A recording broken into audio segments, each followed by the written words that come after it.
Hello' বন্ধু, current আছামলৈ স্বাগতম। আজি আপোনালোকৰ লগত এটা অতি গুৰুত্বপূৰ্ণ কথা আলোচনা কৰিবৰ কাৰণে আগবাঢ়িছোঁ। হেল্ল' বন্ধু, আপুনি বহুত খাচী খেতি হয়তো কৰিছে বা ময়ো কৰিছোঁ, কিন্তু আপোনালোকলৈ আজি লৈ আহিছোঁ এক বিশেষ খাচী। সেয়া হৈছে ক'লা খাচী। ক'লা খাচীৰ খেতি কৰিব নেকি? ক'লা খাচী এনেকুৱা এবিধ খাচী যিজোপা গছ ৰোৱাৰ 5 বছৰৰ ভিতৰতে আপুনি লাখ টকাত বিক্ৰী কৰিব পাৰিব। হয় বন্ধু, ঠিকেই শুনিছে, মাত্ৰ 5 বছৰ বয়সতে আপুনি খাচী গছ লাখ টকাত বিক্ৰী কৰিব পাৰিব। এয়া আপোনাক এখন খাচী বাগান মই দেখুৱাই আছোঁ। এই বাগানখনত যিবিলাক গছ আছে, অসংখ্য গছ আছে। এই গছবিলাক ডাঙৰ হওঁতে যথেষ্ট সময় লৈছে, কিন্তু এই ক'লা খাচীটো আপোনাৰ 5 বছৰতে অতি হ্ৰস্বম্যাদী, আৰু ইয়াৰ গোটেই কাঠটোৱে ক'লা বৰণৰ, অৰ্থাৎ গোটেই গছজোপাত মালেই মাল হৈ যায়।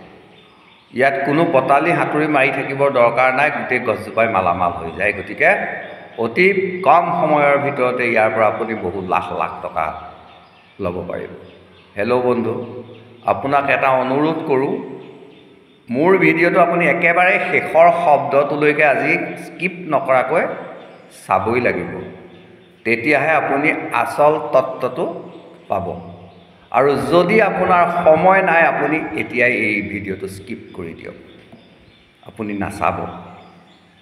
এইটো মই দৃঢ়তাৰে কওঁ, যদি আপোনাৰ সময় নাই তেতিয়া আপুনি মোৰ ভিডিঅ'টো ইমানতে স্কিপ কৰি দিয়ক। আৰু যদি আপোনাৰ হাতত সময় আছে, আপুনি শেষ বিন্দুটোলৈকে মোৰ ভিডিঅ'টো চাবই লাগিব, নহ'লে আপুনি সাংঘাতিক বিপদত পৰিব। এতিয়া আহোঁ আচল কথালৈ। মই মোৰ এজন শালপতিৰ ঘৰলৈ গৈছিলোঁ।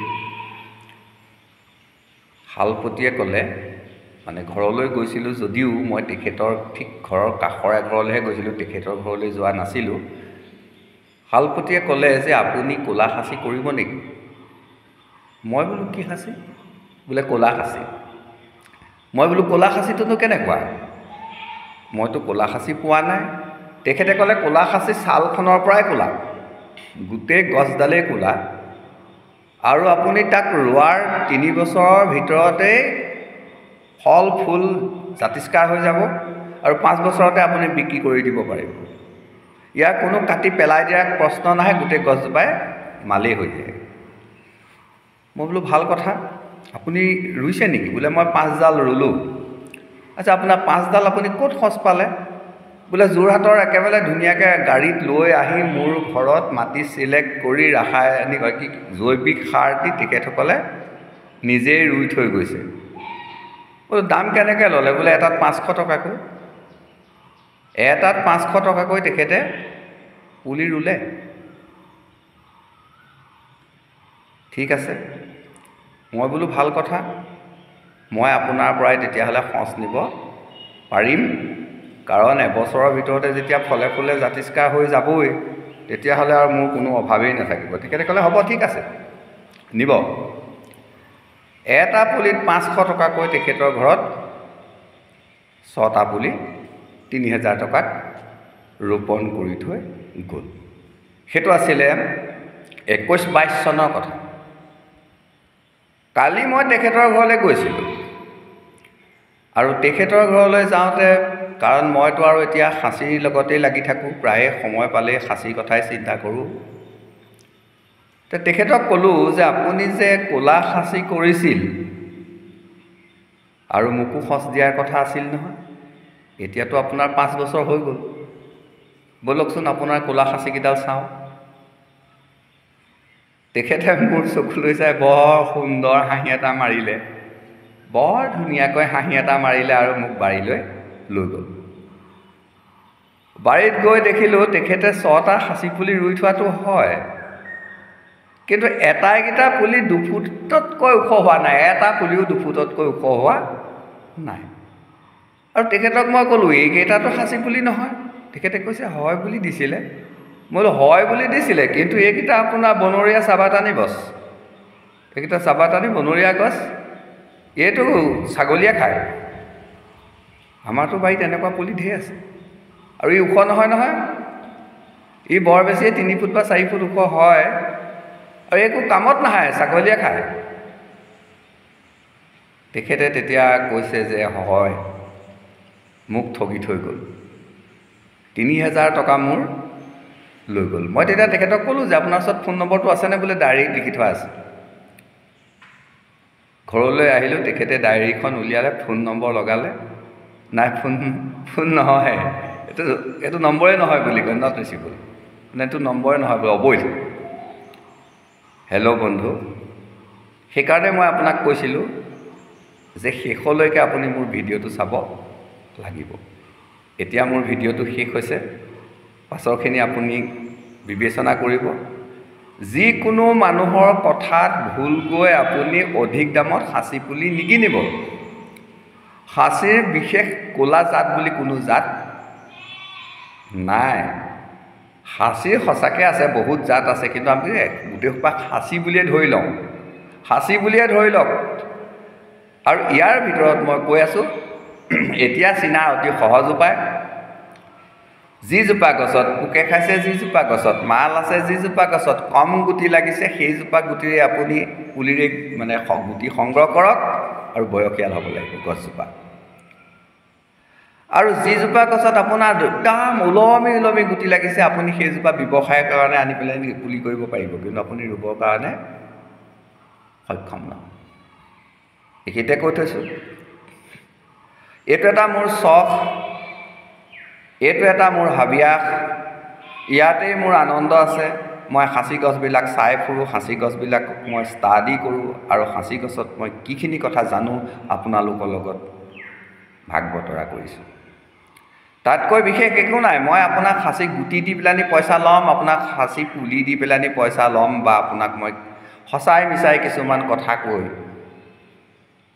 মই ধন ঘটিম, তেনে মোৰ কোনো লালসাও নাই।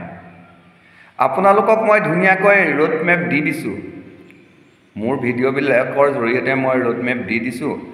কেনি আহিব, ক'ত নামিব, ক'ত গ'লে আপুনি ভাল সাঁচি পুলি পাব, ক'ত আপুনি সাঁচি গুটি পাব। তাতকৈনো মই আৰু আপোনালোকক কি সহায় কৰিব পাৰিম? চাওক, গুৱাহাটীত মই 100 পুলি দিবলৈ নিলে সেই 100 পুলি খৰচ কিমান পৰিব, আৰু আপুনি সিমানখিনি পইচা মোক দিবলৈ সক্ষম হ'বনে? মাত্ৰ 100টা পুলি লৈ যাবলৈ হ'লে মইতো লগত আৰু এজন মানুহ লৈ যাব লাগিব কেৰি কৰিবৰ কাৰণে। তাতোতকৈ মই আপোনাক নিমন্ত্ৰণ কৰিছোঁ, তিতাবৰলৈ গুচি আহক, আপুনি এভেইলেবল গুটি পাব। আপোনাৰ একো খৰচ নাই, আপুনি মাত্ৰ গাড়ীখনত টকা 700, 1400 টকা আপোনাৰ খৰচ পৰিব, আৰু 500-600 টকা আপুনি প্লাছ কৰি দিয়ক। আপুনি 5 কেজি গুটি লৈ যাওক। অৱশ্যে 5 কেজি গুটি নিলে আপুনি 1 কেজি গুটিহে গজাব পাৰিব, বাকীখিনি আপোনাৰ সময় নহ'ব, লষ্ট হৈ যাব, সেইটোও মই জানো। গতিকে আপুনি 5জন মানুহ লগ হৈ লওক, 5জন মানুহক কওক যে 1 কেজিকৈ তোমালোকক গুটি দিম, যিটো খৰচ হয় আমি সমানে ভাগ বতৰা কৰি ল'ম। বছ, 5জনৰ বাৰীত গছ হ'ব। 5জনৰ বাৰীত যেতিয়া 200 জোপাকৈ গছ হ'ব, তাত সাঁচি পোক হ'ব। 1 বছৰ নহ'ব, 2 বছৰৰ পিছত আপোনাৰ ঘৰতেই ফুল ফুলিব, আপুনি প্ৰসাৰ কৰিব পাৰিব। আপোনাক কিমান লাগে সিমান আপুনি সাঁচি গছ সৃষ্টি কৰি ল'ব পাৰিব। মোৰ উদ্দেশ্য সেইটোৱেই, কেনেকৈ গোটেই অসমখনত সাঁচি গছ কৰি দিব পাৰোঁ। কাৰণ বৰ্তমান অন্য গছৰ কোনো মূল্য নাই। আপুনি এডাল কাঠ বিক্ৰী কৰোঁ বুলি ক'লে, আনত কেনেকুৱা নাজানো, আমাৰ এই যোৰহাট, গোলাঘাট, শিৱসাগৰ এইবিলাক জেগাত কোনো গছৰ মূল্যই নাই। কাঠৰ মূল্য আছে, কিন্তু গছৰ মূল্য নাই। কেলৈ মূল্য নাই? আজিকালি চব ৰন্ধন গেছ হৈ গ'ল। ৰন্ধা বঢ়াত কোনেও খৰি ব্যৱহাৰ নকৰে, আৰু চব প্ৰায় ঘৰে RCC ঘৰ হৈ গৈছে, আৰু এইবিলাক কাঠ RCC ঘৰত নলগায়। RCC ঘৰত লগাব পৰা কাঠ আছে মাত্ৰ চামৰ মানে ভাল হাড়টো, কঁঠাল, কঠলোৱা এনেকুৱা জাতীয় কিছুমান গছ আছে বা চেগুনটো ইমান ভাল কাঠ নহয়। যদিও মানুহে লগাইছে KB 2200-2500 ইমান দি লগাইছে, কিন্তু চেগুনটো ইমান ভাল কাঠ নহয়, স্বাস্থ্যৰ কাৰণে ভাল নহয়। তাতকৈ খাচী গছেই ভাল। আপুনি খাচী গছৰ যদি ভাল চৌকাঠ এটা লগাই থৈ দিয়ে অজৰমৰ, কিন্তু মাটি পাব নালাগিব। যদি মাটি আৰু পানী পায় তেতিয়াহ'লে চেচ। হেল্ল' বন্ধু, আজি ভিডিঅ'টো মই আৰু দীঘলীয়া নকৰোঁ, ইমানতে সমাপ্ত কৰিছোঁ। এতিয়া প্ৰশ্ন হ'ল, আপুনি ক'লা খাচী ৰুব নেকি? ধন্যবাদ, আজিলৈ আহোঁ।